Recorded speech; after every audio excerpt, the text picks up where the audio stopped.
Chapter 27. 1 week after the kitchen counter incident, they were sitting on the couch together watching a movie. Olive was not in between them.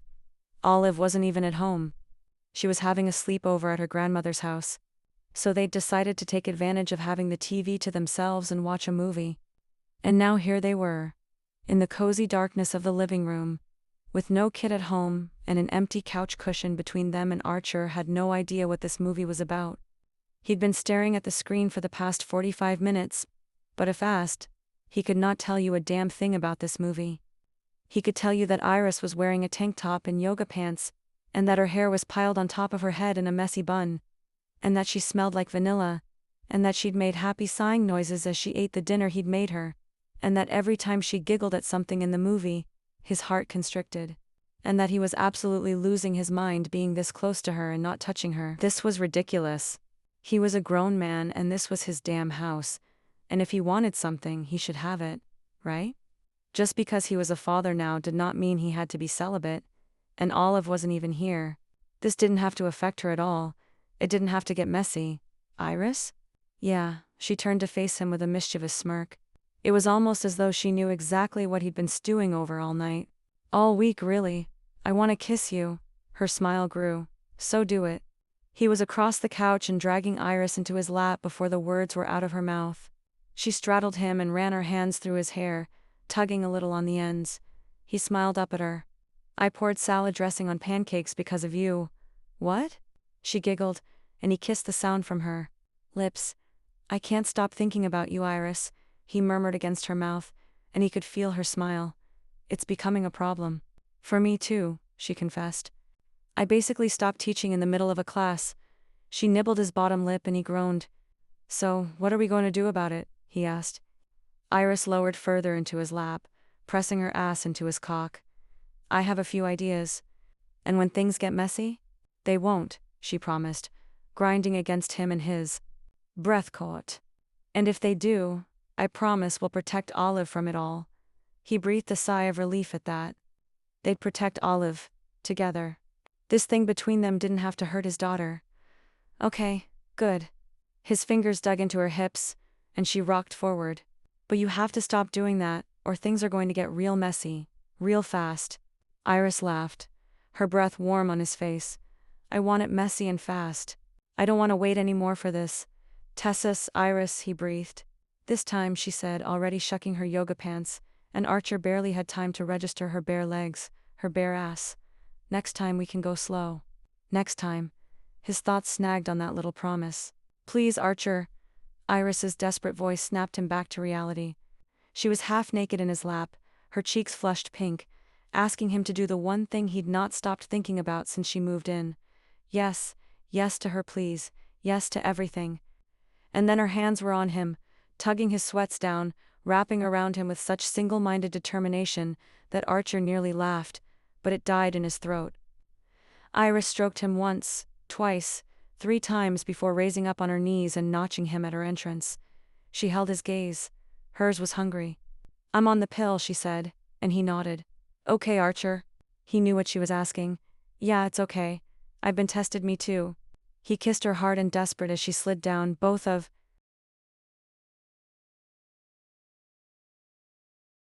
them gasping when she was fully seated. Christ, it was too good. He wasn't going to last. But Iris was already moving, already moaning like maybe she wasn't going to last either. She rocked her hips hard and fast. And Archer wished she wasn't still wearing her top, and he wished he'd gotten a chance to taste her, and he wished he had seen her body. But she rocked, and the words next time, rolled through his brain. He held tight to her hips, kissing her as she rode him. I'm close, she gasped. So close. Archer gritted his teeth. So was he. Iris rolled her hips again, her fingernails digging into his shoulders, a low moan coming from her lips. He hadn't had time to pay attention, to take it all in. Iris in his lap, Iris sighing and gasping and moaning. It was too quick, too short, too lightning fast, but he couldn't stop it. He couldn't stop Iris moving against him or his own pleasure from barreling into him. Come with me, Archer, she said, and he did, thrusting up into her as she clenched around him. Luckily the house was empty, because neither of them were quiet. The moment was loud and breathless and frantic, weeks of tension finally coming to a head. But it wasn't enough. "Holy shit," Iris said, slowing her movements and resting her forehead against Archer's. "Yeah," he huffed a laugh. "That was amazing, hot, insufficient to purge this need for Iris from his system." "Yeah." Iris smiled. "That was." The pleasure had barely subsided before Archer felt a surge of panic, that now that Iris had gotten off, there wouldn't be a next time. Now that the tension had worn off, she wouldn't need a next time, and he shouldn't care. A one-night stand was nothing new to him. One-night stands were perfect for the old Archer. They'd almost always worked in the past for getting an attractive coworker off his mind, so he could focus on the one thing that really mattered to him, his work. But he didn't want that anymore. Not with Iris. His work wasn't the most important thing in his life anymore. In fact, it ranked a distant third at the moment. The tension was gone, but he still wanted her. He wanted her in his life. Period. Whether they were having sex or not, he wanted Iris Fraser around. Shit. He was the one who was going to make this complicated.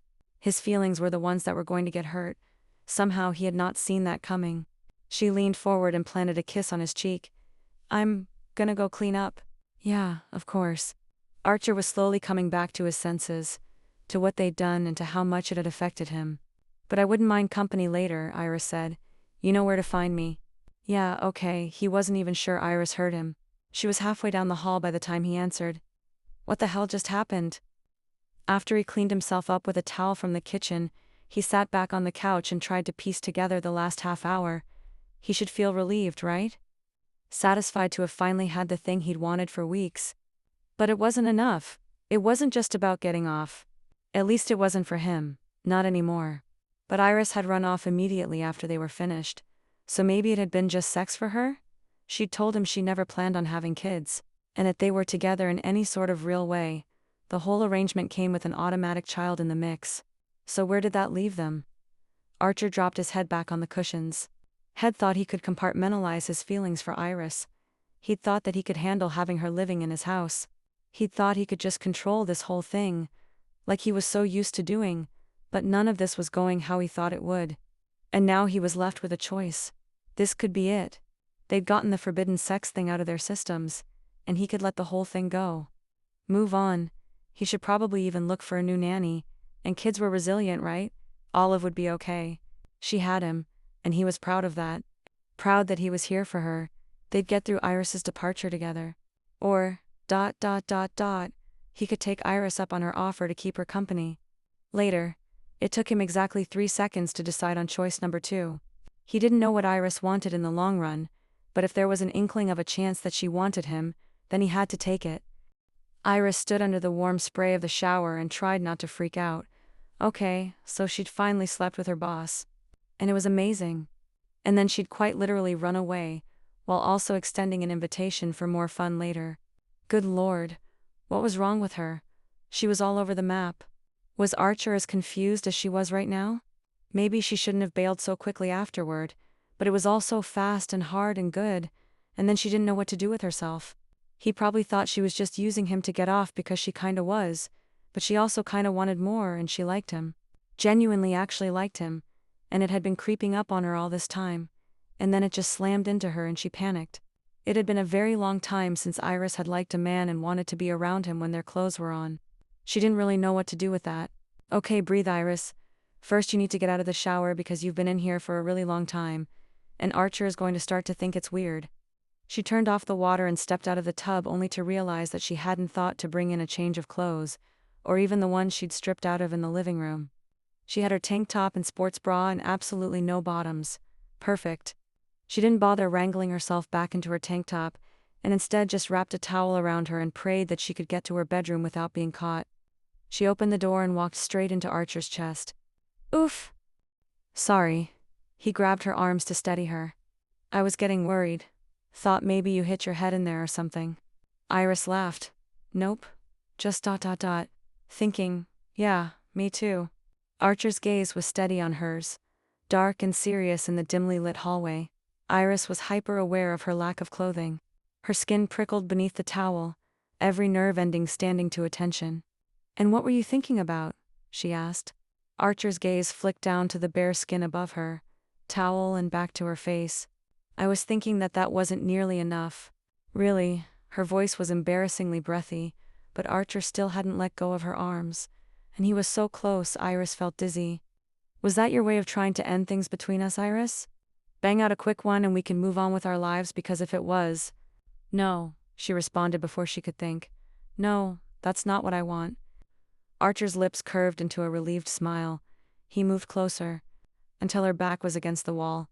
What do you want? I'm not sure. He frowned and moved to back away, but Iris wrapped her arms around his neck and pulled him close again. Iris, if you want to stop, we'll stop. I never meant to pressure you into any of this. She reached up and brushed a chaste kiss on his lips. I do want this. I want this physical thing between us. A lot. Trust me.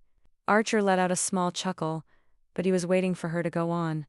But, I don't know about anything else, ... And I don't want to hurt you or Olive. I can't make you any promises, so if you want to stop, we'll stop. She held his gaze, and in that moment she wished she could make him a promise, but she still just didn't know about any of it. About if this was a life she even wanted for herself. Thank you for being honest with me, he said, his mouth brushing against hers as he spoke. Just physical is just fine with me. His mouth had moved down to her neck and he licked the drips of water from her skin. Are you sure? Iris gasped. Very sure. He ran his fingers along the top of the towel. He raised an eyebrow in question and Iris nodded, happy to be heading far away from this conversation and into safer territory. Archer gave a gentle tug, and the towel slid down her body and puddled at her feet. He groaned, his hands grazing along the curve of her waist and over her hips. His eyes were dark, drinking her all in. Last time was far too quick. He scooped her up in his arms and she gave a little squeak of surprise. This time I plan on savoring you. Iris clung to his shoulders, not sure she would survive whatever he had in mind, but very excited to find out.